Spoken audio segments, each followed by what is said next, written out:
अस्सलाम वालेकुम।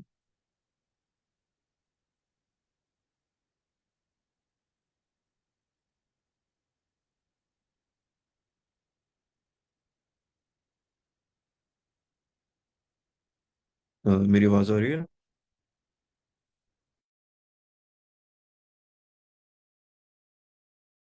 Yes sir, वालेकुम सलाम।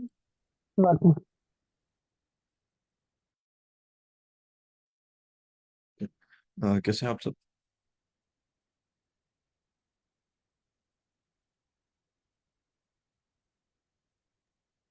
ठीक है, अल्हम्दुलिल्लाह। अच्छा। ये ना आप लोग कोशिश कीजिएगा कि मंडे तक आप लोगों की असाइनमेंट्स कंप्लीट हो जाएं, ठीक है? क्योंकि उसके बाद मुझे आप लोगों की सीवीज रिक्वायर्ड होंगी। अभी आप लोग सीवी बनाने में शुरू करते हैं, जिसके अंदर बेसिकली आपका वर्डप्रेस का इससे पहले तो कोई एक्सपीरियंस नहीं है, लेकिन आप इन असाइनमेंट्स को और प्रोजेक्ट्स को, ये जो लास्ट वाली दी है ये प्रॉपर प्रोजेक्ट था, कि आपने एक थीम बनाया था, ठीक है? फ्रॉम स्क्रैच HTML और CSS को यूज करके, जो उनके टेम्पलेट को यूज करके। और इसके अलावा अगर कोई अच्छी सी, लाइक इससे पहले मैंने आप लोगों को कुछ छोटी छोटी असाइनमेंट्स दी थी डेली के, जो मैं देता होता था PHP से HTML CSS से रिलेटेड, तो आप लोग वो भी ऐड कर सकते हैं इसके अंदर, ठीक है? तो अपनी ना एक CV जो है वो थोड़ी प्रोफेशनल सी करके बना के आप मुझे सेंड कर दें, ताकि मैं कंपनी को फॉरवर्ड कर दूं फॉर फर्दर अपॉर्चुनिटीज। तो आज आप में से कौन शेयर करेगा सबसे पहले कि उसने इसकी असाइनमेंट कहाँ तक पहुंची है, किसी को कोई डिफिकल्टी आ रही है?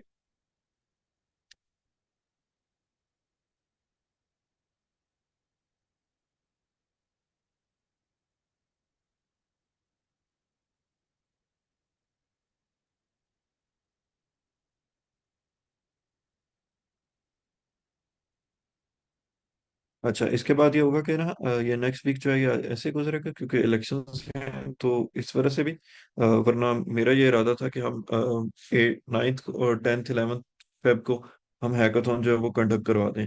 लेकिन इलेक्शन से तो कंपनी की तरफ से ये आया कि ना हम इसको एक वीक जो है वो फर्दर डिले कर देते हैं। तो ऐसे होगा कि ये वीक जो है आपका हैकाथॉन होगा। सॉरी, ये वीक आप कुछ कुछ चीजें जो है कोशिश करूंगा मैं ना आप लोगों के जो सीवीज है वो प्रोफेशनल तरीके से रिव्यू करवा दूं, कर दूं।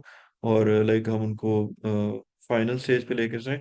और आपके सीवी के अंदर कुछ खाली सीवी ना हो कि आपने बैचलर्स यहाँ से किया है या आपकी ये क्वालिफिकेशन है, और वहाँ पे सिर्फ एक प्रोजेक्ट हो, एटलीस्ट 2 से 3 प्रोजेक्ट्स हो। तो कोशिश करें कि आप प्रोजेक्ट्स उसके अंदर ऐड करें, और फिर हम लाइक उनको, मैं उनको जो है कंपनी को फॉरवर्ड कर दूंगा।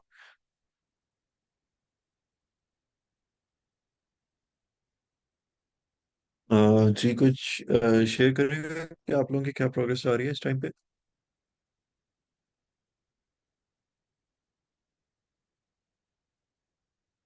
ओके। अस्सलाम मैम वालेकुम। मोइज़ा आप। वालेकुम सलाम जी मैम। सर, मेरा एक इशू आ रहा था, मैं दिखाती हूँ आपको। जी मैम, श्योर।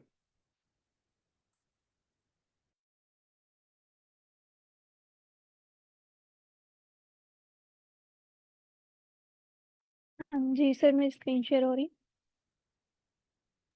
जी मैम, हो रही है। है। सर, ये जो है ना, लास्ट टाइम मैंने जो स्लाइडर बनाया था ना, वो वर्क नहीं कर रहा था। मतलब ये स्लाइड नहीं हो रही थी इमेजेस, वेजिनेशन वगैरह। तो सर, वो मैंने उसको टोटली जो है वो चेंज कर लिया है। तो अब ये 5-5 सेकंड के गैप से जो है वो चेंज तो हो रही है इमेजेस। लेकिन यहाँ पे मैंने मतलब इसमें ये ऑप्शन नहीं मैंने मुझसे ऐड हुआ कि मैं क्लिक करूँ और फिर कोई प्रीवियस स्लाइड या नेक्स्ट स्लाइड जो है वो हो सके। वहाँ पे जो एक्चुअल जो थीम था वहाँ पे तो था ये ऑप्शन पैजिनेशन का, लेकिन इधर मुझे करना नहीं आया। एंड दूसरी चीज ये कि ये जो है ना टेक्स्ट, टाइटल, सब टाइटल, कंटेंट और ये बटन, सर ये मुझसे सेंटर में नहीं हो रहा। इसको मैंने करके देखा है। अ, इसका मैं आपको दिखाती हूँ। जी सर। सर ये देखें, ये मैम पहले हेड। HTML दिखाइएगा। जी सर, मैं दिखाती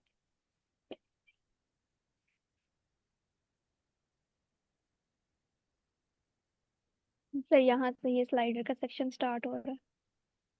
ठीक है। इसका आप सबटाइटल गेट कर रही हैं, बटन गेट कर रही हैं, बटन पोजीशन। ओके।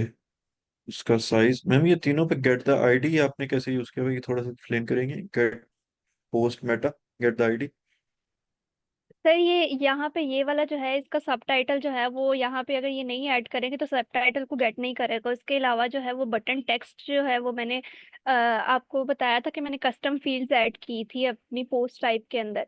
तो वहां पे मैंने बटन जी के जी। लिए फॉन्ट साइज, फॉन्ट स्टाइल और फॉन्ट कलर और बटन की पोजीशन वगैरह सेट की थी। तो वो वहां पे फंक्शंस डॉट पीएचपी पे तो मैंने ऐड कर दी थी। तो जब तक यहाँ मैं ऐड ना करती तो वो फ्रंट एंड पे चेंज नहीं होता। तो ये यहाँ पे इसलिए ऐड किए हैं ताकि अगर मैं बैकएंड से चेंज कर रही हूँ, वर्डप्रेस के डैशबोर्ड से चेंज कर रही हूँ, तो सामने भी वेबसाइट पे भी जो है वो चेंजेस जो हैं वो अकर हों और हमें यूजर को दिखें भी। ये इसलिए जी यहाँ ठीक पे है। ये ऐड किया है। जी। अच्छा मैम, मुझे ना आप ये साथ साथ बताइएगा कि जैसे मैं ड्रॉ कर रहा हूँ ये वैसे ही बनाया हुआ है। सबसे पहले ये एक डिव है जो कि है स्लाइड वाली, राइट? ठीक है। जी सर। और उसके बाद आपने एक H1 टैग डाला है जो कि आई थिंक यहाँ पे होगा। और उसके बाद आपने लाइक इसके अंदर P टैग डाला है एक। और फिर उसके बाद रखे button font size, button font style, button font colour. ठीक है, सर कलर ये फॉन्ट सारी साइज। चीजें बटन से ही लिंक्ड हैं बस। ठीक है। तो मैम आपने वो दो बटन कहाँ पे बनाए हैं जिनके थ्रू आप चाह रही हैं कि वो फ्रंट एंड बैक जो है वो मूव करे? सर मैं दिखाती हूँ आपको। सर जी ये वाला बटन है और यहाँ से जो है ये मैंने इसकी,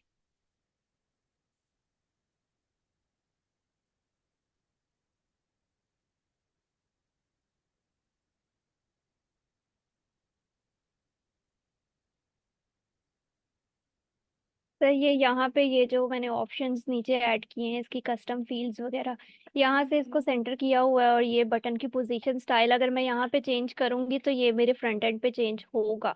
लेकिन अगर मैं ये कोड रिमूव कर देती हूँ तो ये इस तरह से जो है मेरी वेबसाइट पे चेंजेस नहीं करोगे। मतलब यहाँ से तो मैं लिख पाऊंगी, बज़ाहिर ये लिखा जाएगा चेंजेस, लेकिन ये वेबसाइट पे इधर चेंजेस शो नहीं होंगे। तो मुझे ये प्रॉब्लम आ रही है कि मेरा ये जो टेक्स्ट है ये जो है सेंट्रलाइज नहीं हो रहा। अगर मैं इसको करने की कोशिश भी करती हूँ तो सर ये देखें यहाँ पे मैंने इसको थोड़ा सा जो है वो मतलब खुद से ही इसको किया है। ये इधर इसको ना टॉप से 70% ऑफ व्यू पोर्ट हाइट और लेफ्ट से 85% ऑफ व्यू पोर्ट हाइट दी है। तो ये सेंटर में आया है। अदरवाइज अगर मैं इसको कमेंट आउट करके आपको मैं दिखाती हूँ तो ये यहाँ पे इस तरीके से, जी सर अब ये सारा जो है ये ऊपर चला गया है तो वो ठीक है। सेंटर में नहीं आ अच्छा, रहा। एक एक काम करेंगे ना, आप वो इंस्पेक्ट एलिमेंट ओपन करके दिखाइएगा। जी सर।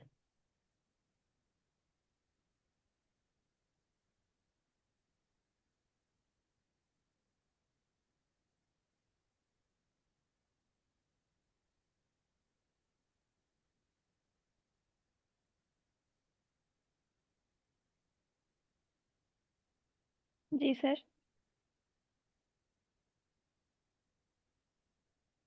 जी। अच्छा, आपने सबसे पहले आपकी इमेज आ रही है मैम, इमेज से ऊपर हमें डिव दिखाइएगा कि ना आपने डिव जो बनाई है वो किस तरह से ये पिक कर रहा है स्लाइडर की।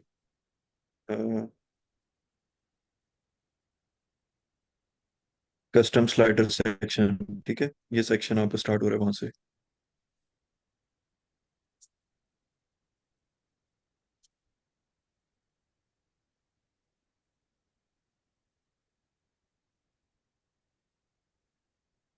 अच्छा, मुझे ना सिर्फ 1 मिनट दीजिएगा, मैं मीटिंग दोबारा ज्वाइन करता हूँ, आप लोग कंटिन्यू करें, सिर्फ 1 मिनट, मैं कॉल रिसीव कर लूँ।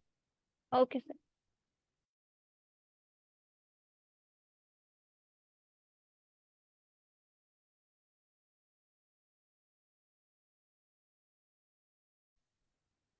मैम स्टाइलिंग दिखाएंगी जो उधर आपने की हुई है स्टाइल डॉट सीएसएस में। जी सर मैं दिखाती हूँ।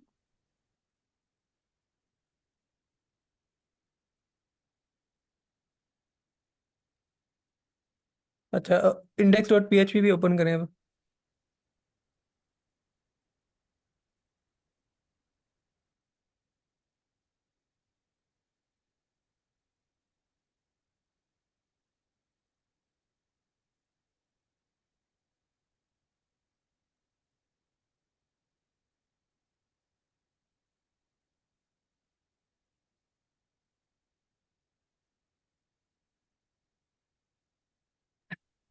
मैं मेरे ध्यान में ये आ रहा है कि मैं आइडिया देता हूँ बेसिक, अगर समझ आ जाए तो, ये अप्लाई हो जाए तो। मेरे ध्यान में ये जी आ रहा है कि आपने ना अलग से, मतलब H1 को और H2 को और P को अलग अलग से टारगेट किया हुआ है और उनको अलाइन किया है। तो अगर इस तरह से करें कि इसके ऊपर एक और डिव बनाए, और जो अंदर वाली डिव है उसमें हम उसको display flex, justify content center, align item center, sir, ये और देखें। एक सेकंड सर, ये देखें, ये वाली डिव जो है हमारे पास स्लाइड डिव है और मैंने इसको यहाँ पे किया है। सर ये देखें, टेक्स्ट अलाइन सेंटर, और मार्जिन भी देना चाहा लेकिन ये भी अप्लाई नहीं हुआ इस डिव पे, क्योंकि इसी डिव के अंदर जो है हमारा जो हेडिंग और सब हेडिंग और कंटेंट का डाटा है। ये देखें, ये देखें सर, टाइटल है और सब टाइटल कंटेंट इसी डिव के अंदर है। अच्छा, लाइन नंबर 92 पे जो डिव है ना, इसके ऊपर सिर्फ क्लिक करें, डिव की जो स्पेलिंग है, जो स्पेलिंग है ना डिव वाले, वो जो जी DIV लिखा है ना, उसके ऊपर क्लिक करें। जी अच्छा, ये ना लाइन नंबर 111 पे ना एंड हो रही है ये वाली डिव। जी सर। तो इसके अंदर ही आपने वो उसकी जो थंबनेल है ना वो भी शो करवाई हुई है। जी सर। तो मैं ये चाह रहा हूँ कि आपकी जो पोस्ट थंबनेल है वो अलग से हो, और जो आपका कंटेंट है वो अलग डिव में हो। तो स्लाइड के नीचे ना एक और डिव बनाए, स्लाइड के नीचे ना एक और डिव बनाए जी इसका।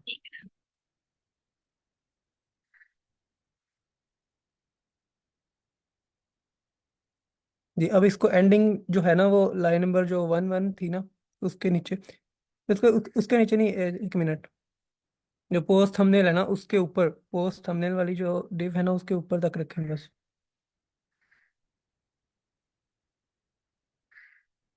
नहीं, आपने ना, आपने पता क्या किया, एक मिनट, ये जो स्टाइल जेड इंडेक्स दिया ना, इस इससे भी ऊपर रखें इसको, इस डिव को। जी, यहाँ पे। अच्छा, अब जो इसको ना एक न्यू नाम दें, मतलब इसको क्लास दें एक और, इस डिव को कोई भी क्लास दे दें, कोई स्टाइलिंग के लिए ना कोई क्लास दे दें। अच्छा, अब मैं ये चाह रहा हूँ कि इसको अपना डिस्प्ले फ्लेक्स दें, जस्टिफाई कंटेंट सेंटर और अलाइन आइटम सेंटर, इसको दें आप। सर, ये इसको फिर मैं हटा दूं, इसकी जगह पे ये ऐड कर लूं, या क्योंकि ये तो वर्क नहीं कर रहा।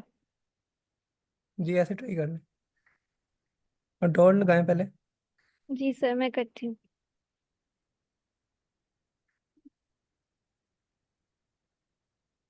जी sir, justify. Display flex, justify content center, align item centre.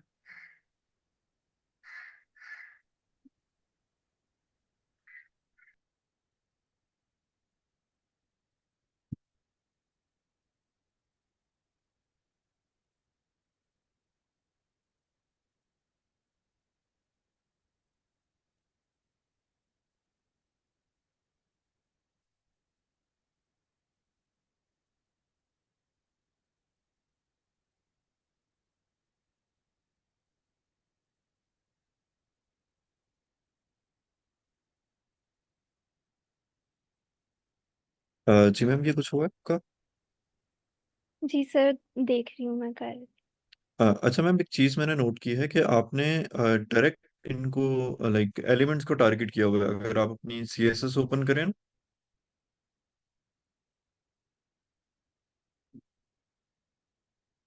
Like आपने ये राइट किया हुआ है कि स्लाइड के अंदर जो H1 है उसको आप ये कर दो, और स्लाइड के अंदर जो H2 है उसको आप ये कर दो। तो मैम, ये अप्रोच बिल्कुल भी रिकमेंडेड नहीं होती है। आई एम नॉट श्योर कि ये ऐसे ही होता है, लेकिन फिर भी मेरे याद है कि ना, ये उस तरह से पिक कर लेता है कि जितने भी H1 टैग्स होते हैं सबको ये चीज इम्प्लीमेंट कर देता है। तो इस तरह से ये तंग करते हैं। तो आपको कोशिश ये करनी चाहिए कि आप स्लाइड के अंदर भी एक क्लास दे के उसको टारगेट कर रही हो, ताकि वो किसी और के साथ मिसमैच ना हो जाए। क्योंकि हमारे पास काफी सारे H2 के एलिमेंट्स होते हैं, लेकिन हम स्पेसिफिकली इसको ये देना चाह रहे होते हैं। Okay sir. जी मैम, आप लोगों ने क्या अप्रोच ट्राई किया अभी तक? सर, उसको सेपरेट डिव दी थी तो आई थिंक ये सेंटर पे आ चुका है। ठीक है। एक अलहदा से डिव, जी सर ये देखें ये सेंटर में आ चुका है, लेकिन ये इमेज जो है वो शिफ्ट हो गई है। इसको मैं अब देखूंगी स्टाइलिंग के साथ। आई थिंक ये हो गया है, अब इसको थोड़ा बहुत अगर करेंगे तो हो जाएगा। जी। मैं बिल्कुल ना एक दफा मेरे बना लिए। बना जी के सर। दिखा देता हूँ ये किस तरह से काम कर रहे हैं, जिस तरह से ये बन सकता है। फॉर एग्जाम्पल आप ये देखें कि मैंने यहाँ पे एक डिव बनाई, ठीक है, ये एक मेरी प्रॉपर्टी बन गई। ये हमारी मेन डिव है।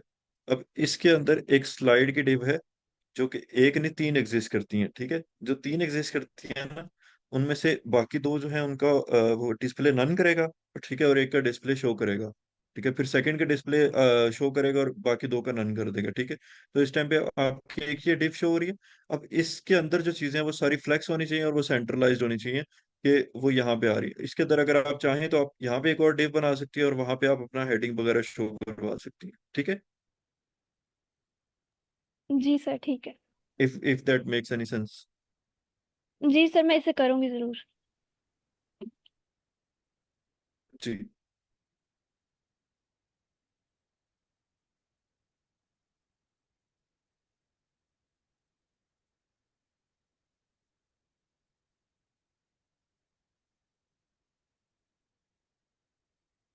अस्सलाम वालेकुम सर।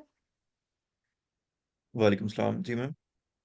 सर वही कल जो वेबसाइट का जस्ट फर्स्ट पेज शो हो रहा था वही हो रहा है, उसके अलावा नहीं हो रहा नीचे वाला। जी मैम शेयर कीजिएगा स्क्रीन।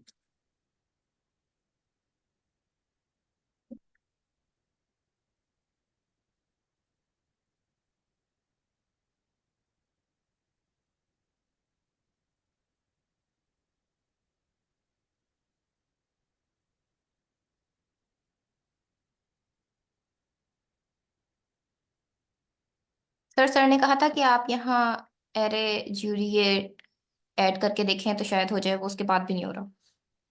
ठीक है। मैम अपने फ्रंट पेज पे जाइएगा।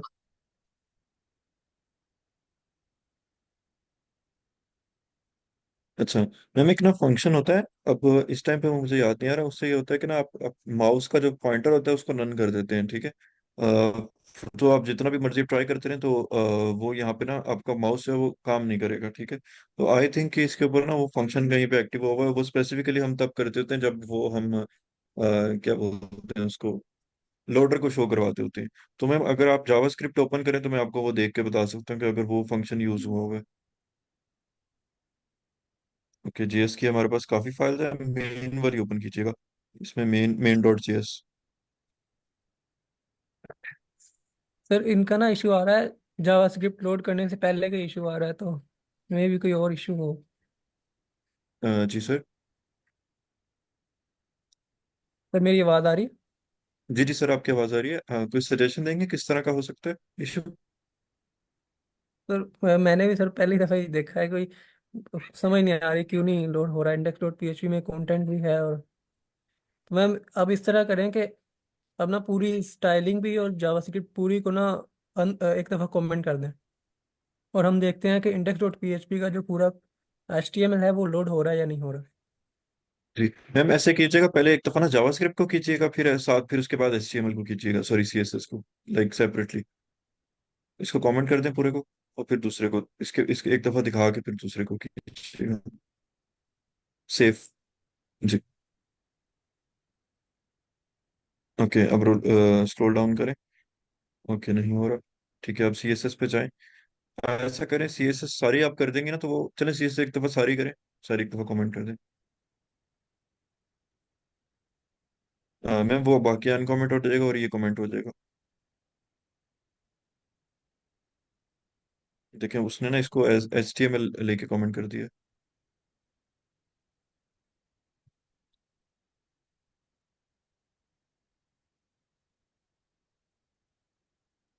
सर पहले इसको कमेंट रिमूव।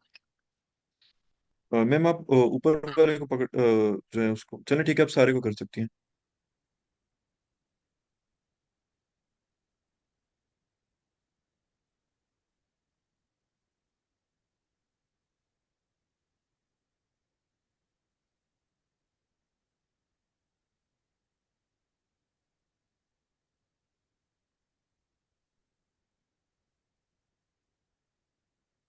अच्छा मैम, इसका ना एक आसान तरीका भी होता है। Yes sir. चलिए अब आपने कर दिया है। वो शिफ्ट दबा के ना आप कहीं भी क्लिक करें तो वो पूरे को सिलेक्ट कर देते हैं।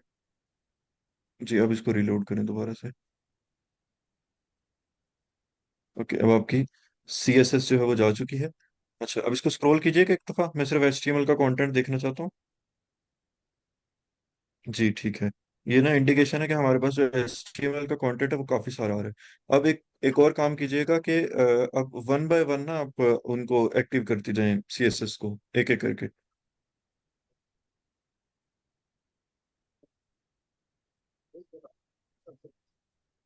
सेफ जी। ठीक है एक स्टाइल अप्लाई हो गया। स्क्रॉल करके चेक करें। सर नहीं हो रहा स्क्रॉल। जी अब ये इश्यू जो आ रहा है हमारा वो उसके अंदर आ रहा है। अब ऐसा कीजिएगा कि ना जो आपने अनकमेंट किया है इसको कमेंट कर दें और किसी और को अनकमेंट करें।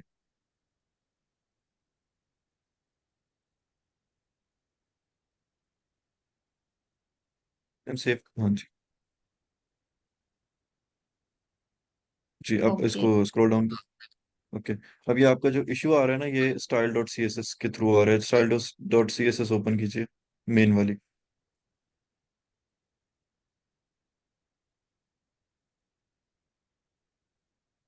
है मैम, ये नहीं है मेन वाली, वो जो रूट डायरेक्टरी में है ना वो वाली, जो एम्प्टी है मेरे ख्याल से।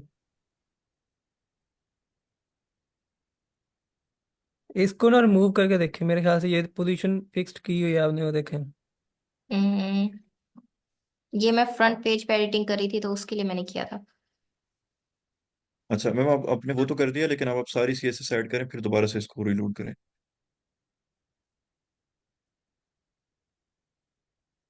दोबारा से फंक्शंस डॉट पीएचपी में जाएं और सारी सी एस एस ऐड कर दें। ओके एक दफा। जी अच्छा मैम वो तरीका सीख लें, आपके काम आएगा। एक दफा यस इसको सर। छोड़ दें ऐसे अ, इसको ना एक दफा छोड़ दें आप, ये सबके लिए एक छोटी सी इंडिकेशन हो जाएगी। यहाँ पे क्लिक करें, लाइन नंबर 5 पे, नीचे नीचे वाली लाइन पे। हाँ जी ऊपर वाली लाइन पे। Line number 4। 5 पे, 5 पे कमेंट पहले कर दिया ठीक है। अब मैम नीचे स्क्रॉल करें और ना लाइन 25 के एंड पे क्लिक करें शिफ्ट दबा के। एंड पे इसके बाद करें शिफ्ट दबा के।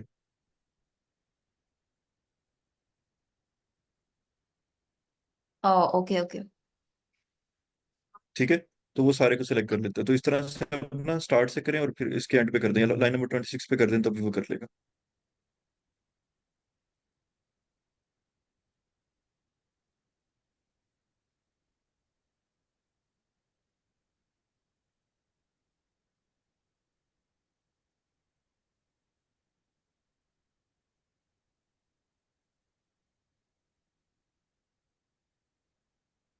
यस सर हो गया।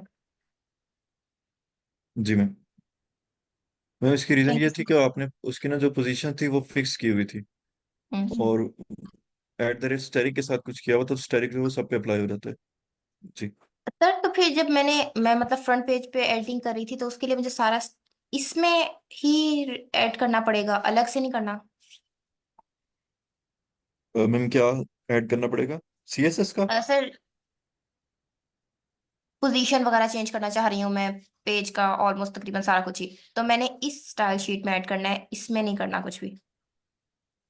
मैम आप किसी में भी कर सकती हैं। अच्छा इधर कंट्रोल Z करें एक दफा, हम जरा ये भी टेस्ट कर लेते हैं कि वो प्रॉपर्टी कौन सी थी। ठीक है मार्जिन 0 और पैडिंग 0, बॉक्स आई थिंक। अच्छा मुझे ये ना लाइन नंबर 9 पे लग रही है। अच्छा मुझे ना फिर कॉल आ रही है, मेरे फादर कह रही है तो मैं इसलिए 1 मिनट उठा रहा हूँ। Just a second.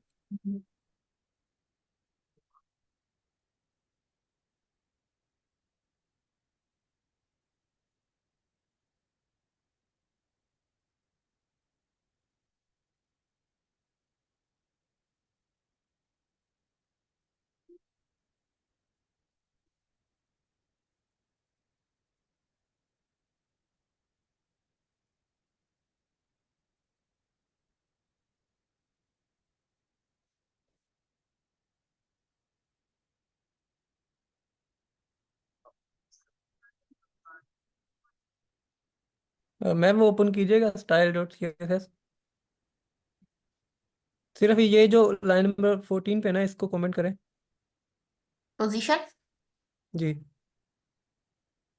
अब सेव करके ना इसको रिफ्रेश करें। जी ओह सर, एक्चुअली ना मैं लाइक ये हमारे पास आ रहा है, मैं चाह रही थी कि यहाँ एक लॉगिन पेज बनाऊं, तो मैं उसी पे वर्क कर रही थी कि हमारा लॉगिन सारा पेज बने। तो उसमें ऐसी क्या चीज थी जो हमारे पास नीचे वाला पेज शो नहीं हो रहा था? पोजीशन तो मैं इस जस्ट ऊपर वाले जगह की फिक्स करना चाह रही हूँ। मैम, इसकी पोजीशन फिक्स कर दी ना तो वो फिर स्क्रॉल नहीं होगा, नीचे वाले नीचे नहीं जाएगा। ये हेडर है ना, लेकिन तो वो तो यही हेडर में यहाँ आ से तो गया। स्टार्ट हो रहा है। तो यहाँ से तो वेबसाइट स्टार्ट होती है। Okay okay.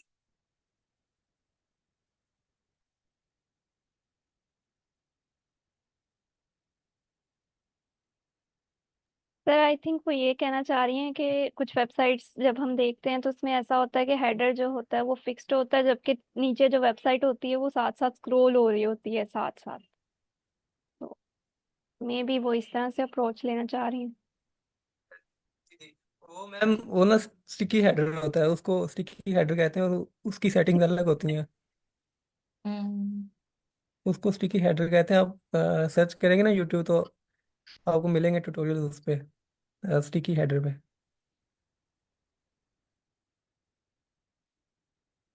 सर मैं ये करना चाह रही हूँ वैसे कि ये जो हमारे पास है ना पोर्शन, ये सारा एक लॉगिन पेज बन जाए, और इसके बाद हमारे पास ये सब कुछ नेक्स्ट पेजेस पे शो हो। नेक्स्ट पेजेस पे हमारे पास ऑप्शन ऊपर जिस तरह ये है इस पे आए, ना कि ये एक ही वेबसाइट पे पेज पे स्क्रॉल हो।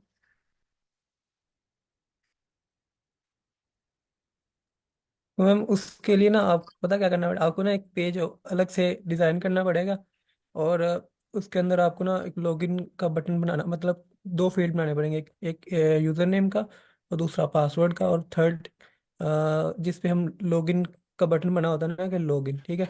तो होम पेज को ना आप आपने ना होम पेज को वो पेज सेट कर देना जो आपने खुद से डिज़ाइन किया होगा लॉगिन पेज का। ओके। और तो फिर लॉजिक में जाके आपने ये सेट करना होता है कि जब भी कोई लॉगिन प्रेस करे तो अगर उसका पासवर्ड और यूज़र नेम जो है वो मैच करे तो उसको रिडायरेक्ट कर दो। वर्ड आपकी साइट का जो यूआरएल होगा ना उस पर रिडायरेक्ट कर दो। तो वो इस तरह से लॉजिक बनती है। अच्छा अच्छा। तो फिर हम लोग तो फिर मुझे ये वाला वर्जन रिमूव करना पड़ेगा इस वेबसाइट से, इस पेज से। मैम एक्चुअली इस असाइनमेंट का जो मेन टास्क है ना वो ये है कि जो आपका एचटीएमएल का टेम्पलेट है ना उसको आप डायनेमिक किस तरह से करेंगे। ये जो आप planning trip to anywhere in the world है ना, इसको आप टेक्स्ट को चेंज करना है तो आपने किस तरह चेंज करना है वर्डप्रेस के एडमिन डैशबोर्ड से। अगर फिलहाल अगर आपने ये चेंज करना हो ना तो आपको कोड से जाके चेंज करना पड़ेगा। आप वो तो डैशबोर्ड से चेंज नहीं कर सकते। हम्म। तो असाइनमेंट यही है कि इसको डायनेमिक बनाए, ना कि इसको चेंज करें। हाँ। ओके जी। ओके।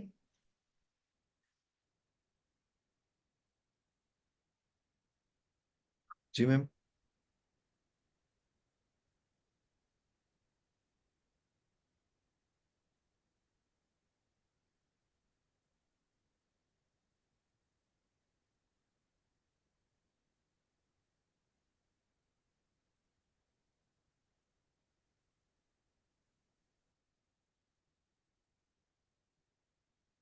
जी एनीवन एल्स तो दिखाएगा। जी सर, मैंने थोड़ा सा काम किया, मैं दिखाता हूँ।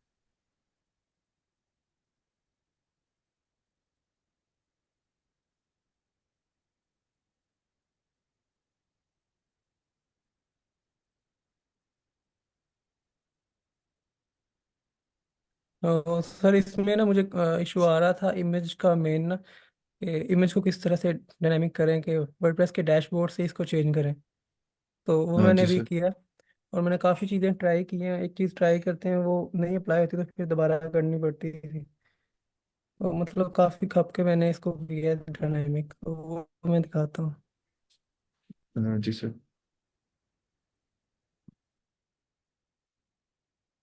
जी। तो इसमें ना थोड़ी सी जावास्क्रिप्ट यूज हो रही है क्योंकि जावास्क्रिप्ट जो है ना वो क्लिक इवेंट जो भी आपने करना होता है तो वो जावास्क्रिप्ट से ही होता है। तो यहाँ से मैं ब्राउज फाइल करूँगा और मैं कोई भी यहाँ पे इमेज चूज़ करूँगा। तो मैंने अपडेट सेटिंग्स की, तो ये यहाँ पे इसकी जगह पे आएगा इमेज। हाँ जी सर। तो इससे पहले मैंने ये किया था, ये हेडिंग और कंटेंट के लिए और बटन के टेक्स्ट के लिए। अब मैंने इमेज के लिए भी ये फील्ड कर लिया। तो मोस्ट ऑफ द मेरी साइट पे कंटेंट जो है वो इसी तरह का है कि हेडिंग है, कंटेंट है, बटन है और इमेज है। तो अब मेरा ये वाला पार्ट जो है वो भी ऑलमोस्ट कवर हो गया है, मुझे बस कॉपी पेस्ट ही करना पड़ेगा। तो बस बताने का मकसद ये था कि एक दफ़ा आप चीज़ सीख लें तो वो आपके बार बार ना वही उसी चीज़ को यूज़ करके अब अगला पार्ट जो है ना वो भी बना सकते हैं। तो इसमें ये पार्ट हाँ भी जी जो है सर। वो उसी से कवर कर लूँगा मैं।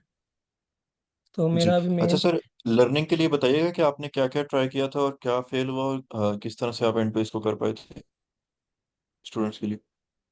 जी जी। इसमें सर मैं कोड दिखाता हूँ आपको।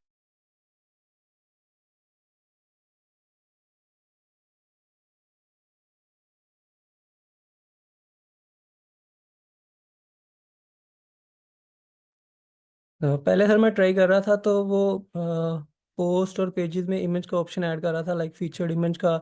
एक और मेटा बॉक्स क्रिएट करके ना उधर लाइक पोस्ट और पेजेस में ऑप्शन आ रहा था, लेकिन मेरे पेज पे जो थीम का सेटिंग्स पेज है वहाँ पे नहीं आ रहा था। लाइक मुझे ये चाहिए था यहाँ इसके नीचे, लेकिन वो पेजेस में आ रहा था या पोस्ट में आ रहा था, तो फिर मैंने इसको यहाँ पे किया। सर ये भी मेंशन कर दीजिए कि आपने कैसे किया था, लाइक। जी जी। जी जी sir.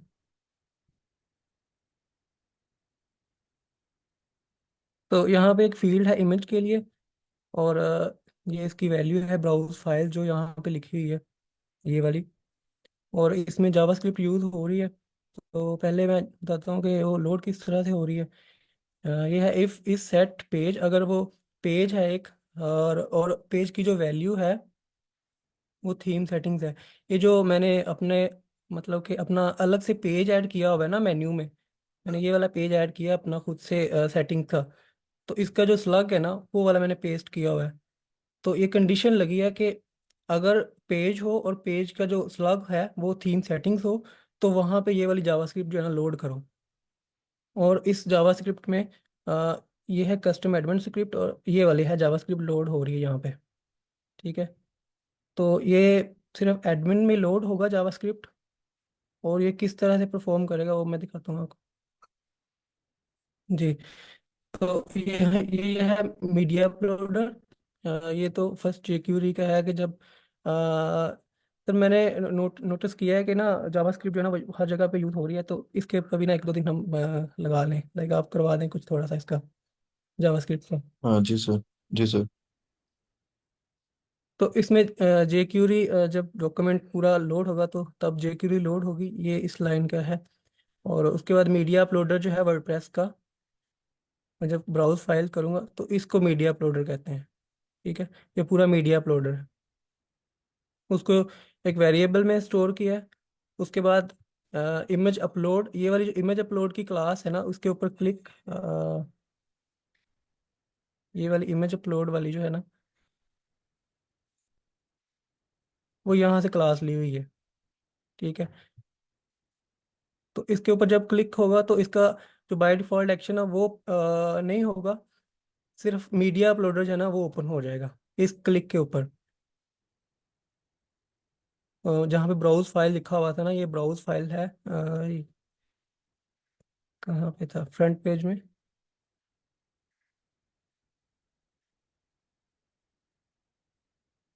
Sorry, function dot php में। ये जो ब्राउज फाइल वाला है ना, ये इस क्लास के जरिए हम इसको टारगेट कर रहे हैं। तो इमेज अपलोड पे जब ब्राउज फाइल वाली जो क्लास है ना इमेज अपलोड, इसके ऊपर जब भी क्लिक हुआ तो वो इमेज अपलोडर का जो ये है ना वर्डप्रेस का, उसको ओपन कर देगा यहाँ पे। और ये चूज इमेज मैं दिखाता हूँ, ये चूज इमेज ये वाला, और ये चूज इमेज, ये दो बटन्स हैं, ये टेक्स्ट है और ये बटन है। ये भी उधर ये वाला, ये दोनों यहाँ पे मैंने सेट किए हुए हैं। उसको चेंज करना हो तो आप चेंज भी कर सकते हैं। यहाँ पे मैं चूज कर दूंगा तो सिर्फ चूज रह जाएगा, वहाँ पे इमेज नहीं आएगा। मैं इसको रिलोड करके दिखाता हूँ। जी, यहाँ पे चूज रह गया सिर्फ, तो इमेज का हट गया। तो ये इन दोनों के लिए बटन यहाँ से सेट हो रहे हैं। उसके बाद मल्टीपल पास इसलिए किया हुआ है क्योंकि हमारे पास फील्ड जो है वो एक ही है, मतलब एक ही image at a time select हो सकती है। दो इमेजेस यहाँ पे सेलेक्ट नहीं होंगी। और ये मीडिया अपलोडर है, जब भी कोई इमेज सेलेक्ट होगी तो उसका जो यूआरएल जो है ना वो स्टोर हो जाएगा वेर अटैचमेंट में। और ये मीडिया अपलोडर ओपन, ये मीडिया अपलोडर को ओपन करने के लिए है। और इसको मैंने फ्रंट पेज पे डिस्प्ले करवाया हुआ है ये हेडर इमेज में। और ऑप्शन में से ये हेडर इमेज का ऑप्शन गेट करेगा और उसका जो यूआरएल है उसको फिर डिस्प्ले करवा देगा। और ये हेडर इमेज जो है वो फंक्शंस डॉट पीएचपी से हम कॉल कर रहे हैं, जो कि यहाँ पे स्टोर है हेडर इमेज, गेट ऑप्शंस और हेडर इमेज यहाँ पे। जी सर। हाँ, थैंक थैंक यू सर, आपने काफ़ी कॉम्प्रिहेंसिवली इसको एक्सप्लेन किया है। अगर किसी का फिर भी क्वेश्चन, किसी को कोई डाउट है, कोई चीज़ समझ नहीं है, तो प्लीज़ सर कुर्बान से पूछें। अस्सलाम वालेकुम सर। जी वालेकुम सर। सलाम। सर, कल मैंने किया था एक फ्रेमवर्क के ऊपर, और ये सर कुर्बान ना खुद मैनुअली कर रहे हैं। अब थोड़ा ये मेहनत नहीं लग रही? आई थिंक अगर वो यूज़ कर लिया जाए तो सारे कंट्रोलर मिल जाएंगे, कंपोनेंट्स आपको मिल जाएंगे सर। जी सर, उसका ना उसका ठीक है, आप कह रहे हैं कि वो हो जाएगा। लेकिन मेरी खुद की जो थिंकिंग है वो ये है कि आपको ना खपना सिर्फ एक ही दफ़ा पड़ेगा। लाइक मैंने ये हेडिंग जो ऐड की ना, अब मुझे एक दफ़ा आ गई हेडिंग करनी है ऐड, तो अब मैं मुझे 10 दफ़ा भी ऐड करनी होगी ना तो मुझे ये पता है कि किस तरह से ऐड होती है। अभी इमेज पे मैं काफ़ी इस पे ना मैंने सर्च किया, फिर ही मुझे इसका पता चला किस तरह इमेज ऐड होगी। वो हर हर दफ़ा गलत ऐड हो रही थी। तो एट एट द एंड मैंने इसको कर ही लिया। तो बताने का मकसद ये है कि अब मैं नीचे यहाँ पे भी ऐड करूंगा, यहाँ पे भी ऐड करूंगा और बटन्स भी ऐड करूंगा ना, तो अब मुझे दूसरी दफ़ा देखने की ज़रूरत नहीं है। तो लर्निंग जो है ना वो आपकी इसी तरह से होती है, आप पहले करते हैं फिर करते हैं। अगर आप वो उस तरह से करेंगे ना वो भी ठीक है, अपनी प्रेफरेंस के हिसाब से ही है। वैसे तो वेबसाइट जो पूरी है वो तो 1 घंटे में वेबसाइट पूरी बन जाती है अगर आप टूल्स का यूज़ करेंगे, जो भी पेज बिल्डर टूल्स होते हैं। लेकिन बेसिकली क्लास का मकसद जो है वो डेवलपमेंट है फ्रॉम स्क्रैच, तो इसलिए मैं ये ट्राई कर रहा हूँ। Thank you sir. आप बताइए जुबैर सर, सर ये बेहतर होगा आई थिंक। अब जैसे कि जावास्क्रिप्ट की है वो भी हम लाइब्रेरी यूज़ करते हैं, बूटस्ट्रैप की है वो भी यूज़ करते हैं, अगर फ्रेमवर्क यूज़ कर लिया जाए तो उसमें सर क्या हर्ज है? सर उसमें कोई हर्ज नहीं है। हाँ, जैसे मैंने कल बताया था कि अगर आप वो डिलीवर करने के लिए कर रहे हैं तो अच्छा सर, मैंने एक चीज़ मेंशन करनी थी, मेरे ज़हन में बात में आई थी कल। अच्छा, ये जो कंपनी है ना WP ब्रिगेड, इसके इनके सीईओ से मेरी मुलाकात हुई थी, तो I was quite surprise to know कि ये वर्डप्रेस के ही $10,000 के प्रोजेक्ट उठाते हैं, ठीक है, from their connections in US.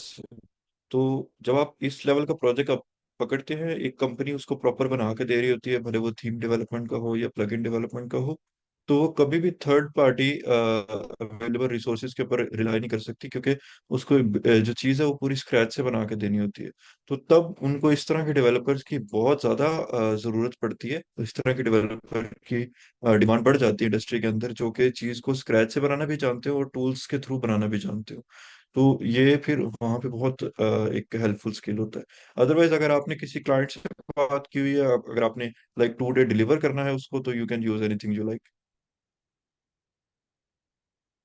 चलिए सर, ठीक हो गया सर। और दूसरा, इसमें ग्रुप में देख रहा था स्लैक में हैकाथॉन के अंदर रजिस्ट्रेशन चल रही है। ये सर हम भी कर सकते हैं या अभी फिलहाल वेट करें वर्डप्रेस का आने का? सर वर्डप्रेस का जो हैकाथॉन होगा ना वो डेडिकेटेड आप लोगों के लिए होगा, जो कि वर्डप्रेस के ऊपर ही हम उसके अंदर प्रोडक्ट्स बना रहे होंगे। और ये जो हैकाथॉन्स है इनके अंदर आप किसी भी फ्रेमवर्क किसी भी टेक्नोलॉजी को यूज करके कुछ ना कुछ बना रहे होते हैं, तो प्लीज रजिस्टर करें।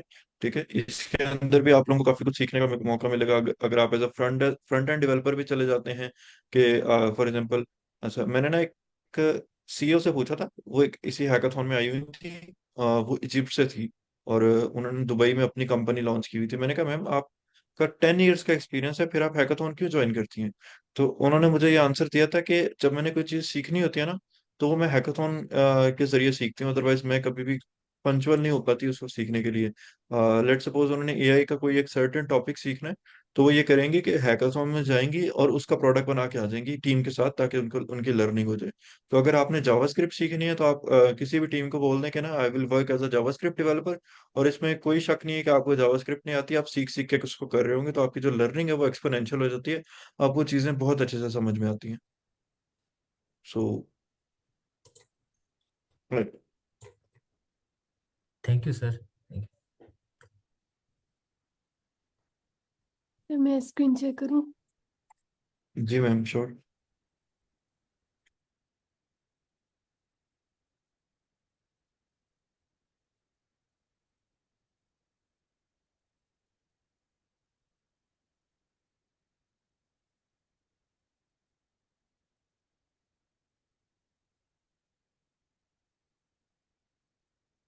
तो ये मेरी वेबसाइट है, ये बनाई है सर। इसका नेव ऑफ कैनवस है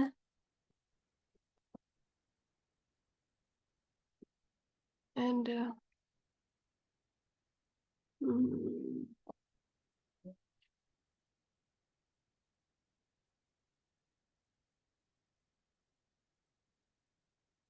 सर ये पेजेस सेम ही है इन सारों के लिए।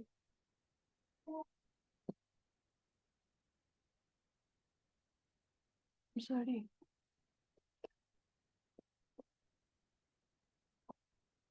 मैम अभी आपने लाइक इसको स्टार्ट किया है उसके अंदर कन्वर्ट करना वर्डप्रेस में? सर ये मैंने खुद बनाई है कोड करके, ये ग्रेट। वर्डप्रेस में नहीं वैसे। जी जी मैं समझ गया हूँ। मैम इसको ना ऐसा करें कि आप वर्डप्रेस के अंदर कन्वर्ट करें, ताकि हम सेम चीज़ को वर्डप्रेस के थ्रू यूज़ कर सकें। जैसे सर कुरबान दिखा रहे थे ना, फॉर एग्जांपल ये फोन्स की पिक्चर आ रही है, तो अगर कोई यूज़र चाहे तो वो वर्डप्रेस के थ्रू बगैर कोड को टच किए इसके अंदर पिक्चर अपलोड कर सके। तो बेसिकली ये असाइनमेंट थी, लेकिन आपने बहुत अच्छे से बनाई है, तो आई डोंट थिंक कि आपको ज़्यादा एफर्ट करनी लग पड़ेगी इसको वर्डप्रेस में कन्वर्ट करने के लिए। Okay sir. जी मैम, आपको आइडिया है कि हम इनिशिएट कैसे कर सकते हैं इसको वर्डप्रेस में कन्वर्ट करना, स्टार्ट कैसे कर सकते हैं? नहीं पता। ओके, कोई आप में से बताना चाहेगा मैम को?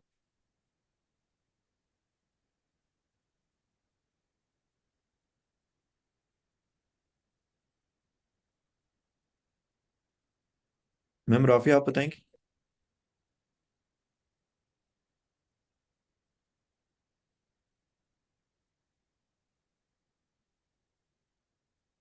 ओके मैम राफी अवेलेबल नहीं है। Anyone else? मैं चाहता हूँ आप में से कोई बताए, ताकि मुझे ये आइडिया हो कि आपको पता है और आप एक्सप्लेन भी कर सकते हैं।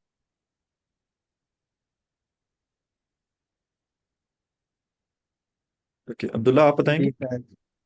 जी जी जी सर, सर मैं आप बता दें।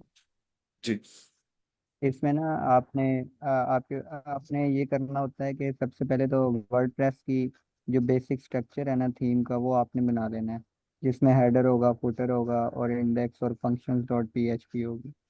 और उसके बाद आपने सबसे पहले जो हेडर का कोड है वो हेडर फाइल में डालना है, जो आपने हेडर डिस्प्ले करवाने के लिए बनानी है।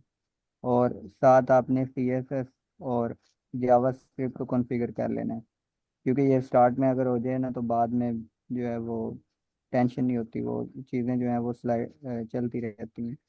और फिर आपने हेडर और फुटर को कॉन्फ़िगर करके फिर आपने इंडेक्स जो आपकी PHP है उसके अंदर बाकी चीज़ें ऐड करते रहना है। आपकी साइट में ये साइड बार भी है, तो आप वर्डप्रेस में साइड बार डॉट PHP एक फाइल बना के आप साइड बार भी इसको यूज़ कर सकती हैं। Okay sir. मैम आपका कोई क्वेश्चन, कोई डाउट हो आपको तो आप पूछ सकते हैं। नो सर, क्लियर है। Okay, great. जी और कोई, अच्छा बाकी लोग जो लेट आए थे, मंडे तक कोशिश करेंगे ना आप लोग अपनी सीवी जो है वो रेडी करके मेरे साथ शेयर करते हैं, ताकि I have to share it with the company. तो आई थिंक कि आप सारे जितने भी यहाँ पे अवेलेबल हैं सारे अच्छे कैंडिडेट्स हैं। तो let's see, let's take it a step forward. तो किसी को कोई क्वेश्चन सीवी से रेलिवेंट?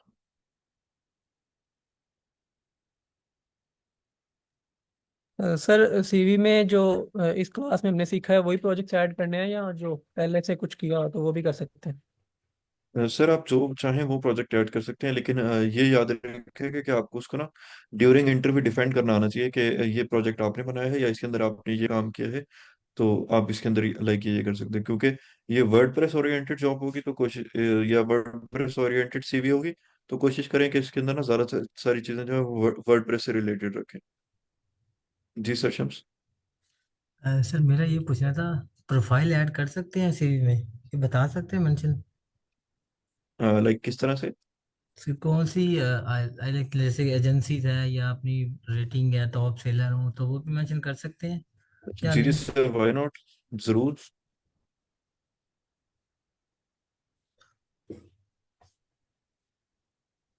देखें, एक जो सीवी होती है ना, वो एक पर्सन की प्रॉपर उसका इंट्रोडक्शन होता है, उसके बारे में सारा कुछ बताना चाहिए उसको।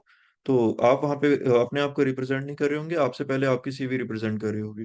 तो उसके अंदर आपका लिंक्डइन का लिंक होना चाहिए, आपका ईमेल होना चाहिए, आपका एक्टिव फोन नंबर होना चाहिए, और उसके अलावा गेटअप का लिंक होना चाहिए। ये सारे एसेंशियल हैं।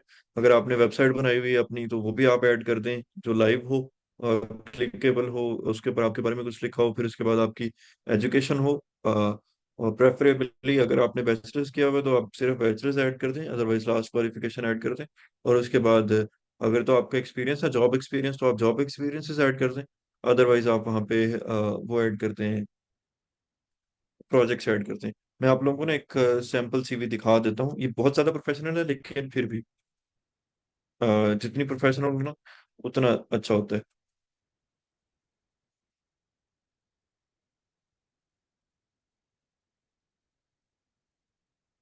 ठीक है, ये है मेरी स्क्रीन शेयर हो जाए। जी, ये मेरी सर्च किया कैरियर का रेज्यूमे। ये रेज्यूमे जो है ये इंटरनेशनल रेज्यूमे है।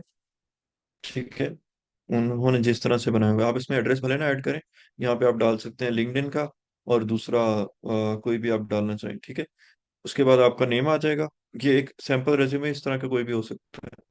फिर उसके बाद आपकी डिटेल्स आ जाएगी, लाइक इसमें ईमेल आ सकता है, आपका फोन नंबर आ सकता है। और एम्प्लॉयमेंट, एम्प्लॉयमेंट तब लिखेगा अगर आपने की हुई है। अगर कोई भी आपकी एम्प्लॉयमेंट नहीं है तो आप इसको ना एजुकेशन से स्टार्ट करें। ये प्रेफर्ड होता है कि अगर आपने रिसेंटली अपनी ग्रेजुएशन किया ना, तो आप ये लिख सकते हैं कि एजुकेशन।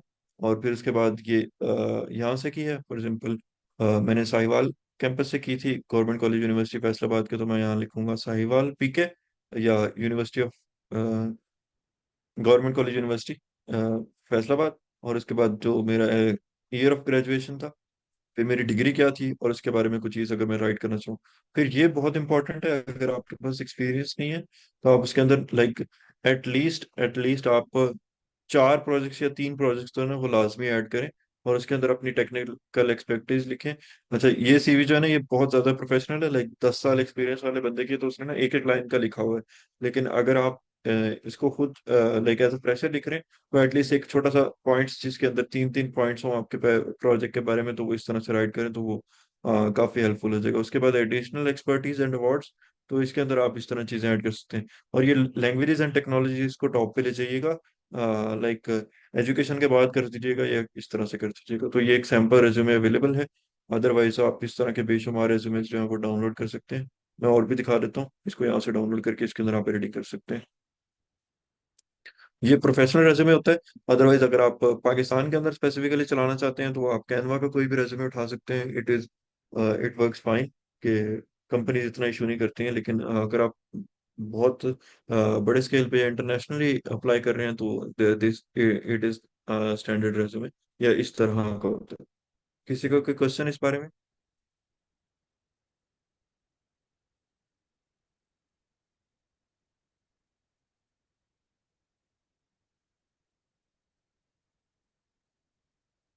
जी, और कोई शेयर करना चाहेगा जिसका प्रोजेक्ट? जी सर, शम्स। सर मैंने सीवी बनाई हुई है, आई थिंक अगर मैं शेयर करना चाहूँ आपसे, आप देख सकते हैं सर। जी सर, श्योर।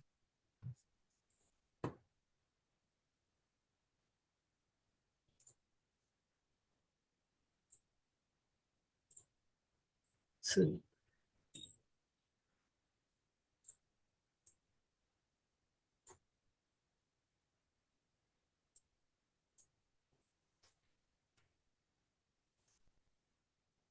जी। अच्छा सर, इसके अंदर ना जो पहला पैराग्राफ है ना अबाउट मी का, जी। इसको आप लाइक 3 लाइंस का कर दें, और इसके बाद एक और पोर्शन ऐड कर दें स्किल्स का या लैंग्वेजेस एंड टेक्नोलॉजीज का। तो ये उसके अंदर आप लास्ट में सर स्पेसिफिक। मुझे आइडिया था, ये इसमें मैंने लिख दिया था, ये एक्सपीरियंस लिखा है कौन से सॉफ्टवेयर उसमें लिख किया था मैंने, उसके बाद जी ये जी सर। सर। अभी और भी एडिशन इसमें करनी है लैंग्वेजेस, बाकी थोड़े से जी sir, recently that's great. Project भी ऐड किए हुए हैं इसमें। क्या सर ये बेहतर फॉर्मेट है या इसे भी अभी मॉडिफाई करना चाहिए सर? सर ठीक फॉर्मेट है, लाइक आपको बहुत ज्यादा फैंसी नहीं है। हाँ, ब्लू कलर में है तो ठीक है, it works well.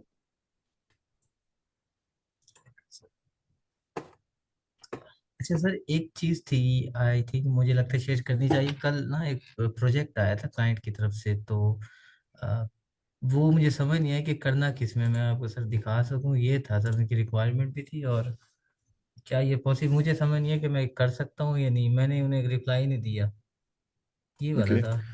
Sir check करें आप, अगर हो सकता है तो मैं टच कर सकता हूँ उन्हें।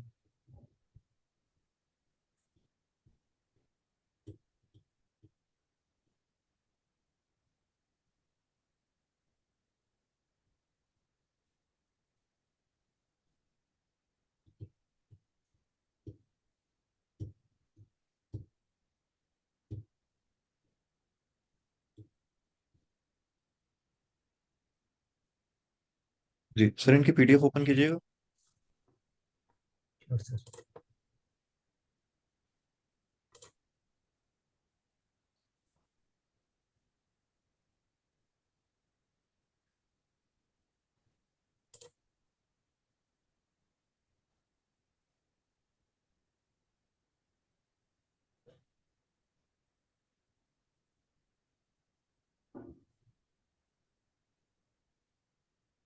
सर बेसिकली उन्होंने ना एक कैलकुलेटर मांगा हुआ है, फ्रंट एंड बैक एंड के अलावा।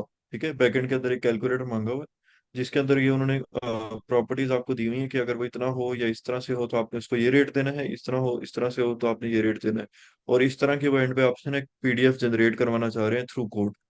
तो ये उनका टास्क है। ये मुझे तो सर माइंड में नहीं आता, मुझे लगा शायद कस्टम बनाना है। पहले तो प्लगइन्स के थ्रू मैंने देखे हैं कॉस्ट कैलकुलेटर्स के नाम से, तो समझ नहीं आया, लेकिन फिर मैंने उन्हें सॉरी कर दिया कि आप किसी और से कांटेक्ट कर ले, लेकिन माइट भी अभी तक उनसे कोई मिला नहीं है इस तरह का। जी जी सर। सर बेसिकली इसमें यही हो रहा होगा कि आप ना कस्टम एक प्लगइन बना रहे होंगे जो कि इस तरह से उनको कॉस्ट जनरेट करके दे। तो ये चीज़ वही आ जाती है कि आपने सारा काम जो है ना वो कस्टमाइज तरीके से करके देना है। और ये इस तरह का जो क्लाइंट होता है वो आपको जो इसके इसका बजट भी काफी अच्छा होता है, क्योंकि वो रियल एस्टेट का एजेंट है, तो रियल एस्टेट वाले जो है वो एक हाँ अच्छी जी अमाउंट में बिल्कुल, हाँ खेलता जी, फ्लेक्सिबल है। और जी अमाउंट भी होती है सर। Thank you sir.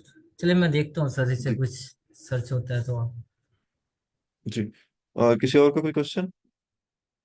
कोशिश कीजिएगा कि ना मंडे तक आप लोगों की रेज्यूमेस रेडी हो, मैं शीट शेयर कर दूंगा, उसके अंदर फिर आप उसको ना गूगल ड्राइव पे शेयर करके अपना लिंक शेयर कर सकते हैं।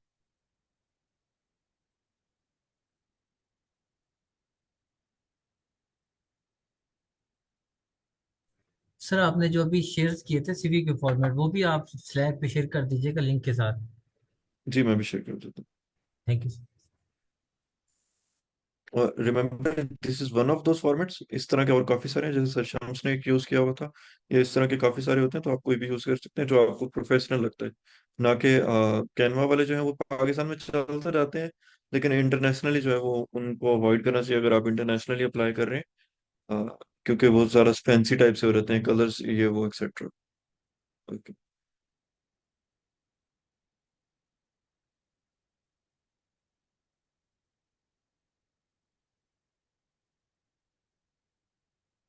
सर मेरा एक क्वेश्चन था। जी मैम। तो जिनके पास सीवी में ऐड करने के लिए प्रोजेक्ट्स ना हो तो वो कैसे करें? हाँ मैम, आपको प्रोजेक्ट्स बनाने पड़ेंगे सीवी में ऐड करने के लिए। लाइक एक प्रोजेक्ट तो मैंने ये मेन आप लोगों को बनवा दिया है जो आप ऐड कर जी सकती हैं, सर, ये ठीक है। एक तो है। जी। इस तरह की आप एक लाइक छोटी सी कोई प्लगइन बना लें, ठीक है, जो कोई काम करती हो। और उसको आप अगर सीवी, मैं फॉर एग्जांपल आपका इंटरव्यू ले रहा हूँ ना, और आपने वो सीवी में मेंशन की, तो मैं आपसे उसके बारे में पूछूं, तो आपके पास नो नहीं होना चाहिए किसी आंसर का कि आपको उसके बारे में ये चीज नहीं आती है, ये चीज पता नहीं है। तो इस तरह से आप कुछ प्लगइन्स बना सकती हैं। थीम एक आपने बना दिया है, या एक और थीम बना सकती हैं, या वर्डप्रेस को कोई और प्रोजेक्ट इसके अंदर ऐड कर सकते हैं। तो इस तरह से एटलीस्ट 3 आप प्रोजेक्ट्स ऐड करेंगे तो आपकी सीवी जो है वो एक रीजनेबल होगी। अदरवाइज अगर आप 3 से नीचे या 2 प्रोजेक्ट्स हैं और कोई जॉब एक्सपीरियंस भी नहीं है, तो this would be an issue. और दूसरी चीज, जो आप हैकाथॉन के अंदर प्रोजेक्ट करेंगी, वो भी इसलिए ऑर्गेनाइज करवाया जा रहा है ताकि आप लोग उसके उसके अंदर जो प्रोजेक्ट करें उसको आप अपनी सीवी पे ऐड कर सकें, ठीक है। Okay sir. सर वो अभी प्रोजेक्ट तो किया नहीं है, तो वो सीवी में कैसे ऐड करें? जो आपने कहा है मंडे तक दे दें मुझे। जी सर, अभी फिलहाल आप उसकी डिस्क्रिप्शन कुछ ऐड कर दें। और लाइक आप मंडे तक उसको ना एक दफा, बेसिक क्या होता है कि ना आइट्रेशंस के अंदर ये काम हो रहा होता है। तो अगर आप मंडे तक उसके अंदर लाइक थोड़े से डिटेल्स ऐड कर देंगे, तो उसके बाद लाइक 1-2 दिन के बाद आप कंप्लीट कर लेते, तो उसकी कंप्लीट डिटेल्स ऐड करके उसका जो थीम वाला पोर्शन है या प्लगइन वाला पार्ट है, उसको उठा के गेटअप पे अपलोड कर देंगे सेपरेट फोल्डर में डाल के, क्योंकि मुझे वर्डप्रेस को अपलोड करने का गेटअप पे और कोई ऑप्शन नहीं मिला जिसके अंदर आप सारा गेटअप इग्नोर करके सिर्फ थीम वाला फोल्डर कर रहे हो। तो उसका यही तरीका है कि आप उसका ना थीम जो है वो पोर्शन उठा के गेटअप के ऊपर अपलोड कर दें, और उसका लिंक जो है उसके अंदर ऐड कर दो। Okay sir. ओके, किसी और को कोई क्वेश्चन? सर मैंने हैकाथॉन पे भी साइन अप किया है, तो क्रिएट अ टीम का ऑप्शन दे रहा है, तो मैं सर कैसे ज्वाइन कर सकता हूँ सर किसी और की स्क्रीन शेयर टीम में? कीजिएगा, स्क्रीन शेयर कीजिएगा। हाँ सर, आपके पास डिस्कॉर्ड है, राइट? हाँ जी, डिस्कॉर्ड मैंने ज्वाइन किया हुआ था, वो एक ग्रुप है आई थिंक यूट्यूब का, उनसे वो ज्वाइन किया था, वो भी जावास्क्रिप्ट और रिएक्ट का है। उस पे तो ज्वाइन हूँ, लेकिन इस पे कैसे ज्वाइन करूँ सर? सर स्क्रीन शेयर करेंगे? मैं अक्सर कर रहा हूँ सर।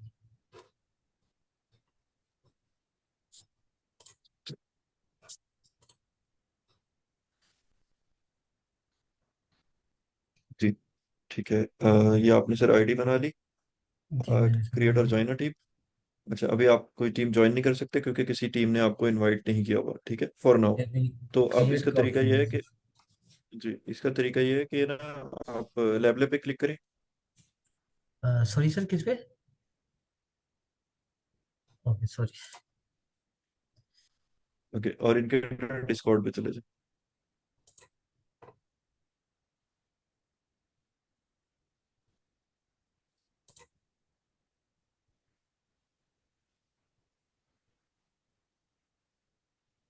जी, एक्सेप्ट इनवाइट कर लिया है अगर आपने, तो वो, जी मैंने कर।